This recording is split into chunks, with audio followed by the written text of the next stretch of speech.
Well, good afternoon on this beautiful Wednesday, wherever you are. I hope it is beautiful out there. I know it's beautiful here in South Florida. Kim Bokamper here with the Audible. Right now, I am riding solo. But the one thing you know about the Audible, you never know who's going to show up and be on the program. So we'll get on with some business and see who wanders by. I'm sure we're going to have a good show for you all day today. You can catch us Monday, Wednesday, Friday. You can check us out on the Miami Dolphins Facebook page. You can find us on MiamiDolphins.com. You can catch us on Periscope. There are a lot of ways to catch us. And if you want to get questions in, very simple. Just go to the Miami Dolphins Facebook page. Send your questions in. We'll go ahead and send them through, and we'll go ahead and answer as many questions as we can during the program. But before we get going too far and before we start looking at this week's opponent, the New England Patriots on Sunday in Foxborough. How's that for a lineup? You start up with Seattle on the road. You get back here, you turn around, you go right up to New England to face the Patriots.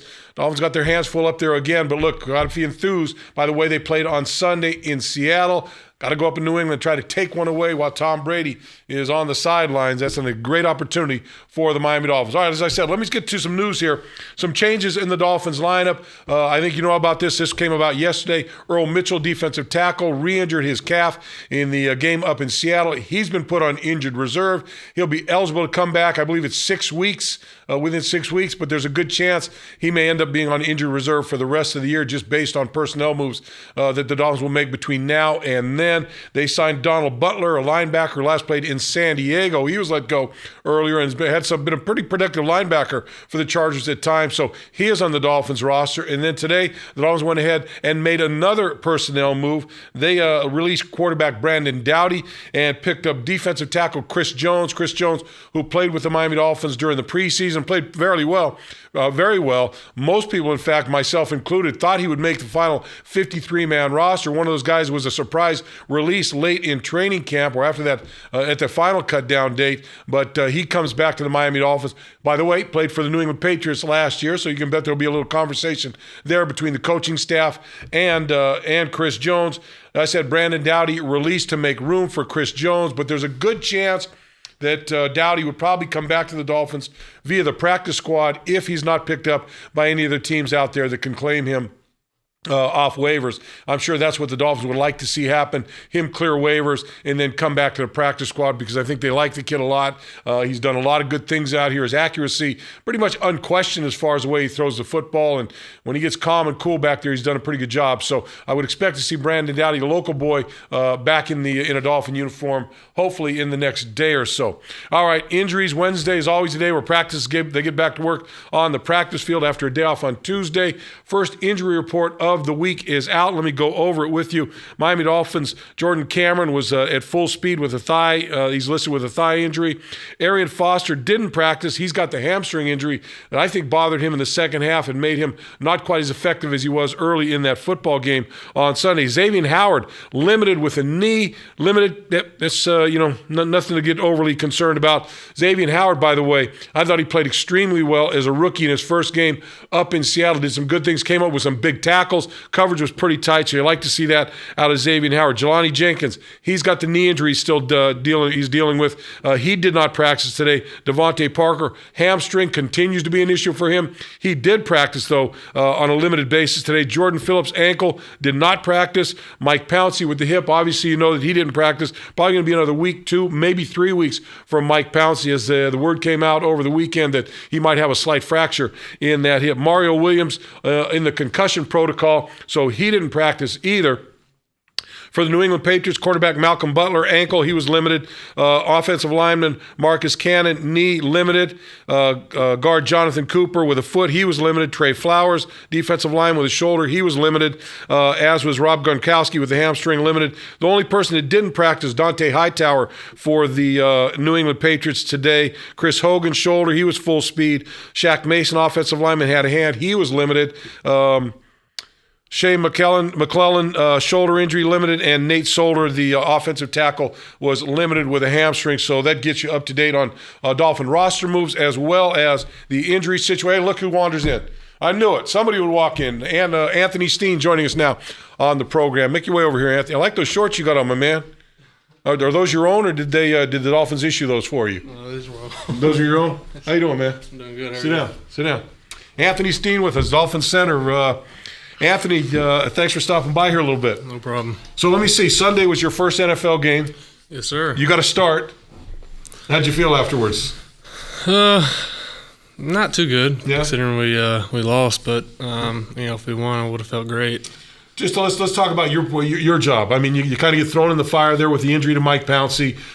You get your first start in the National Football League, first game playing in the National Football League, and lo and behold, you just go up to a place in Seattle where the fans are a little crazy and the team is pretty darn aggressive up there. How did things play out for you on the line of scrimmage? It was fine, honestly. It was loud at first. Took a while to get used to because it's been probably 3 years since I've been in a real game. Yeah. So I wasn't used to the loudness, but we got used to it, and I thought we did pretty well up front. We could do better, but I think this week will be the real test for us. Well, I mean, look, you got to get in, you got to get a feel for it, and everyone talks about, you played in preseason games. How different was playing in the regular season game than what you experienced in the preseason?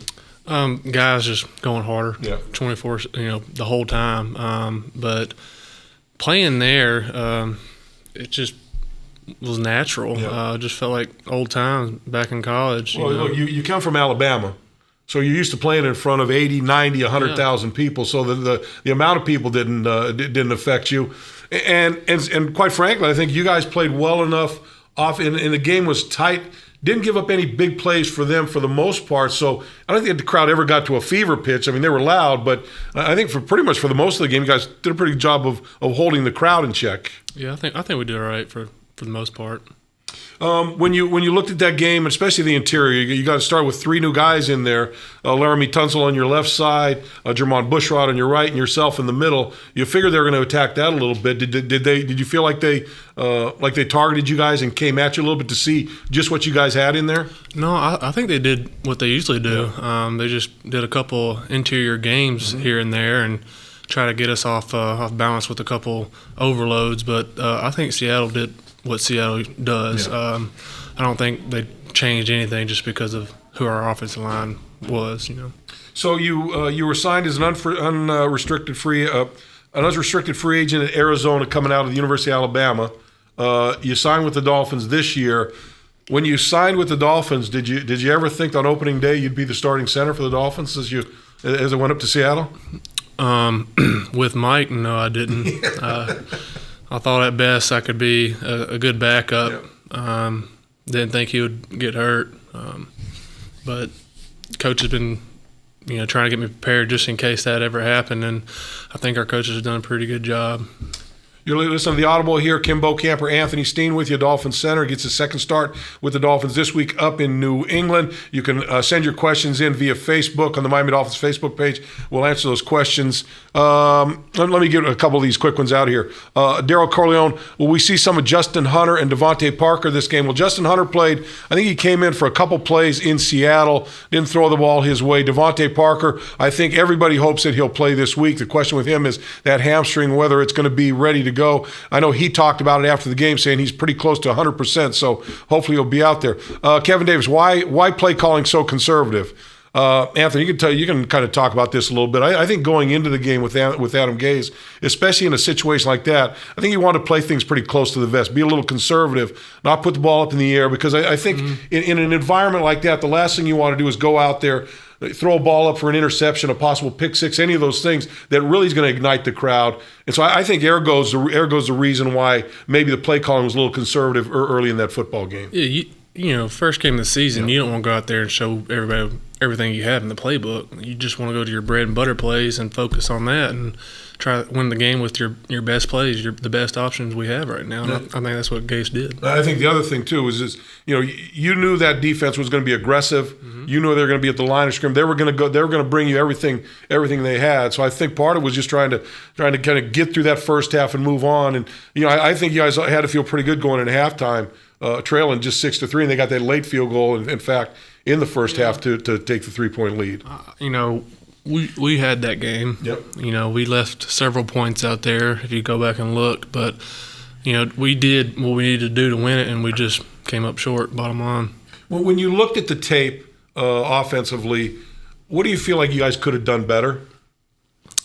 I think for far as run game or pass game? Well, pretty everything for the most part. I mean, run game, I think we could tune up on the second level a little better. As far as hand placement, head placement, pass game, we can definitely work on our games a little more, being level with each other to pass the games off. Well, it was your first game in that huddle with Ryan Tannehill. What was his demeanor? What is his demeanor like during the game? You've been in with him, through training camp. You've been in preseason games, but now you had him for 60 minutes in that huddle. What was his demeanor like? He was in the zone the whole game.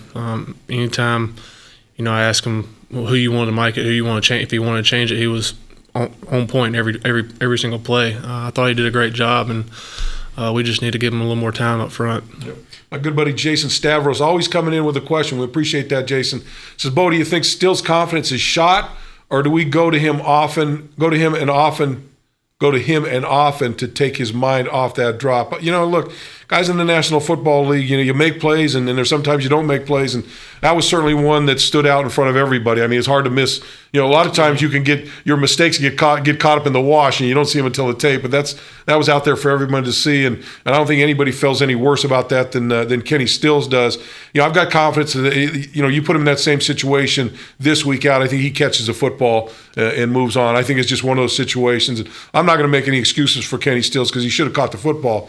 But I looked up in the sky right after that play, and that sun was right there in where that ball was coming out of the sky. So again, not making any excuses for him, but certainly was a factor in that. But I know he'd like to have that play back. I know you'd like to have that play. I know everybody in this building would like to have that play back. I almost fell to the ground. Honestly, that one hurt. Yeah. But truthfully, that him dropping that ball like that is like one of us giving him a sack. It's only going to make us stronger. Yeah, and you look, that I would expect that Kenny Stills is going to be like any good National Football League player. You have a play like that, you come back and you want to make amends. Yeah.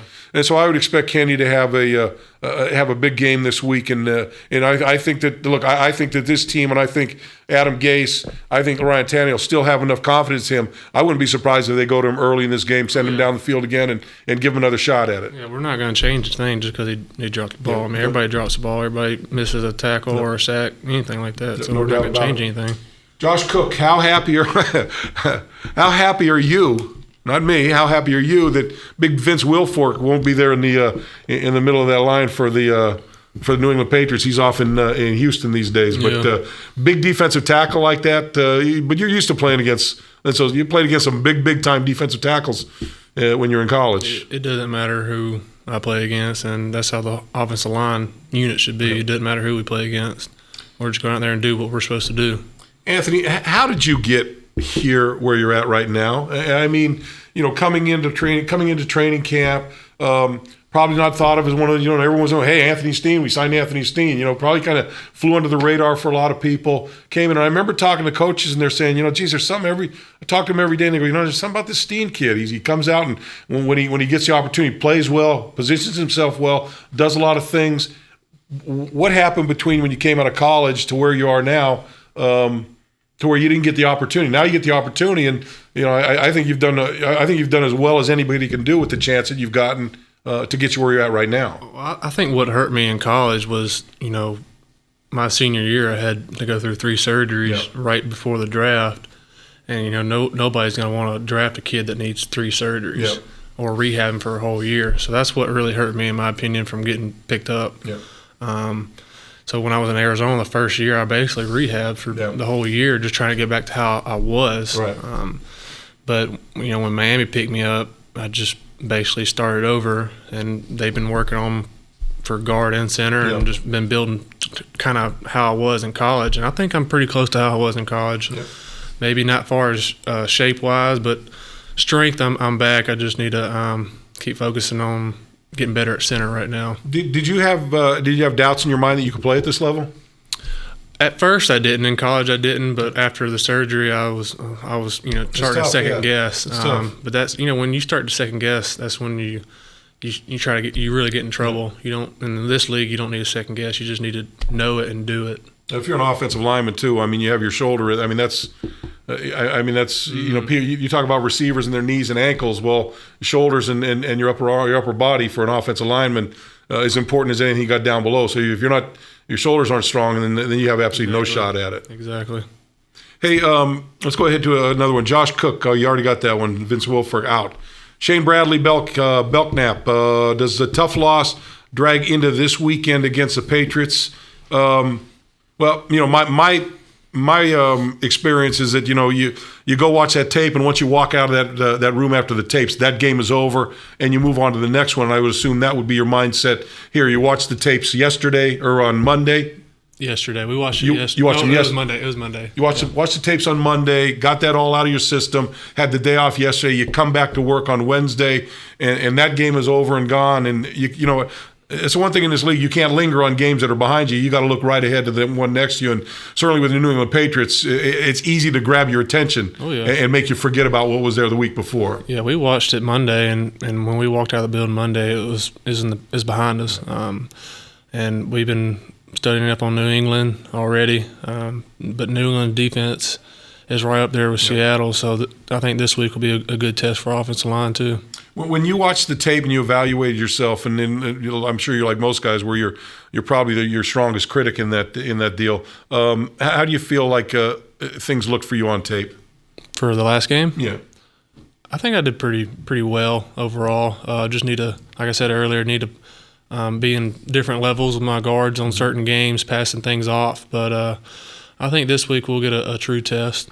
How about having to make the calls, taking over as that guy on the line of scrimmage that makes calls, make adjustment, helps, because at the center always, is always kind of directing traffic down there. It's a lot different than playing guard. You'll be surprised how different things look just moving 3 feet over. Yep. But I think the coaches have helped me out a lot for learning how to play center and how to make the mic calls and what to look for right when you come out the huddle. So they've helped me a good bit. We talked a lot going into the game last week. How about Seattle's offensive line? 4 of them had shifted around to different positions, and they had one guy.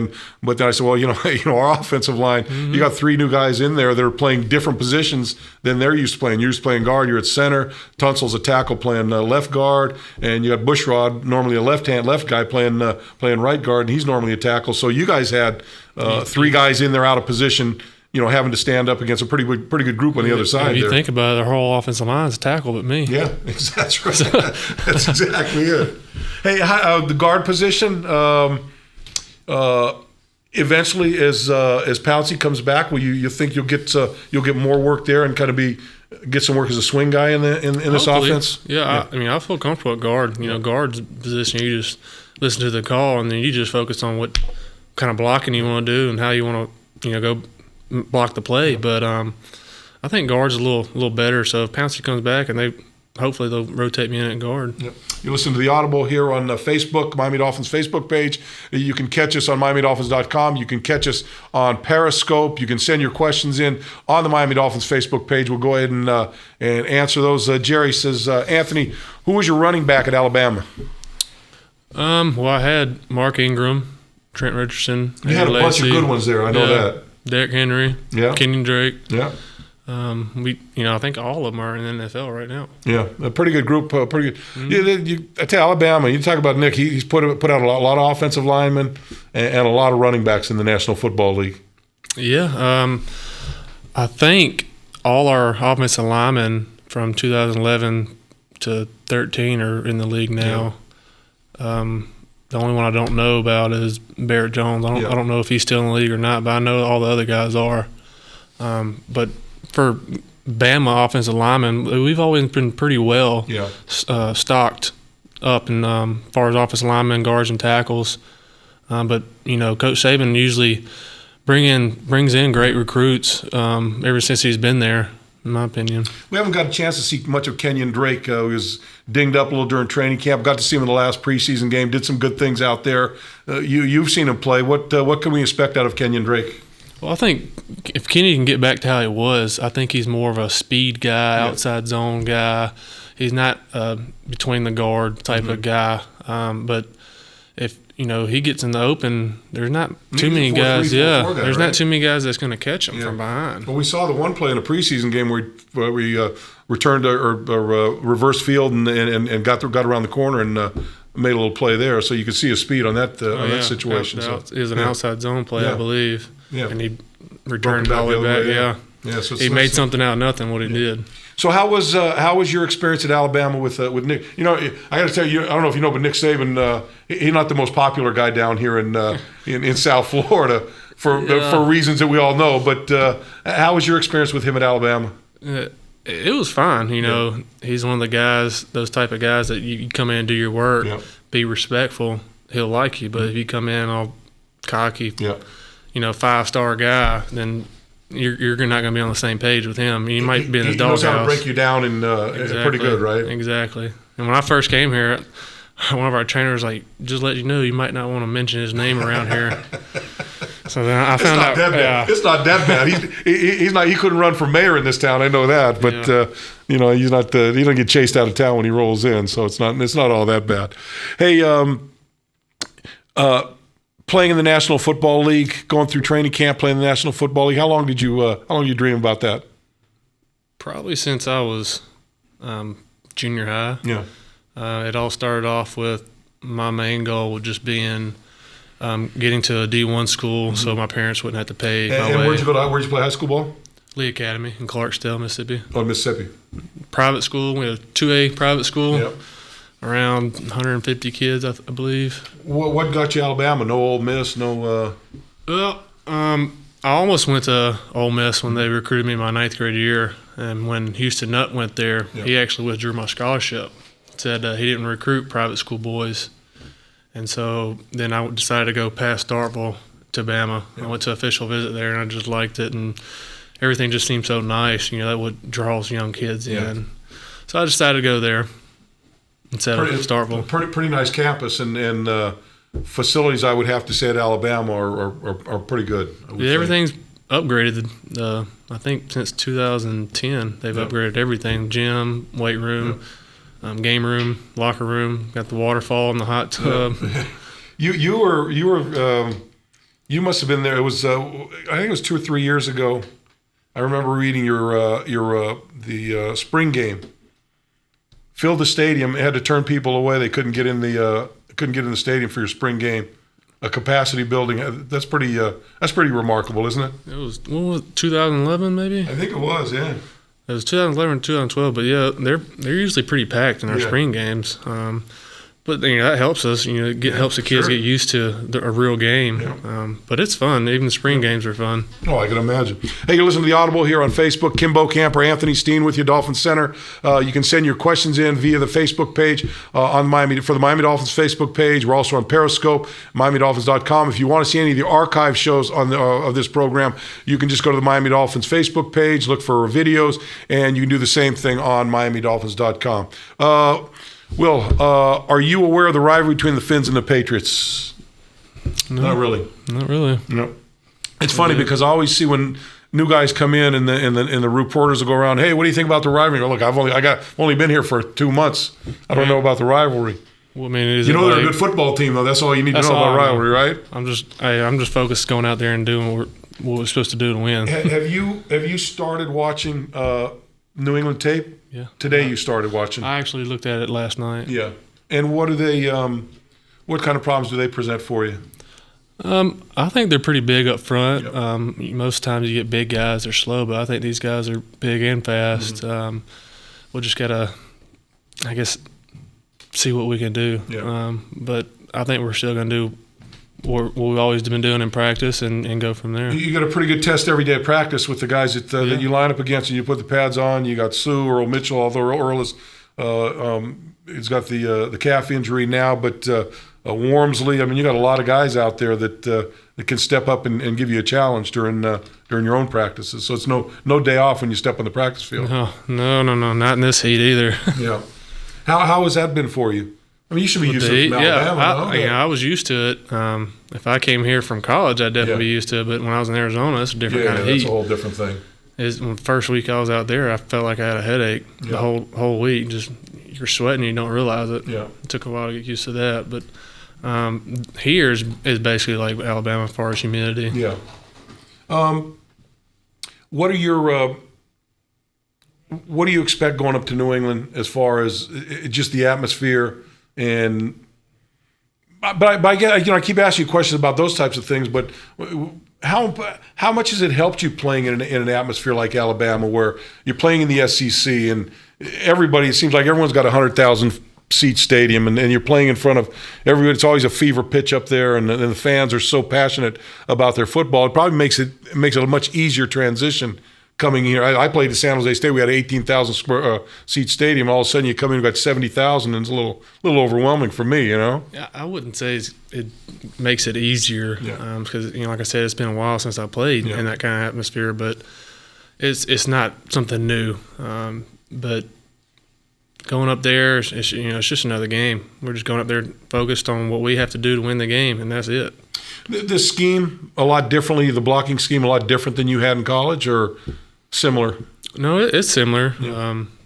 It all basically you play football for so long, it all adds up. You talked about taking over for Mike Pouncey when Pouncey went down with the hip injury. How helpful has he been for you? As far as learning how to play as far center? As helping you out, yeah. He's helped me out. Anytime I have a question, I always go to him or coach. But he's been real helpful. Most of the time, he's in there rehabbing, trying to get back, do anything he can to get back as soon as possible.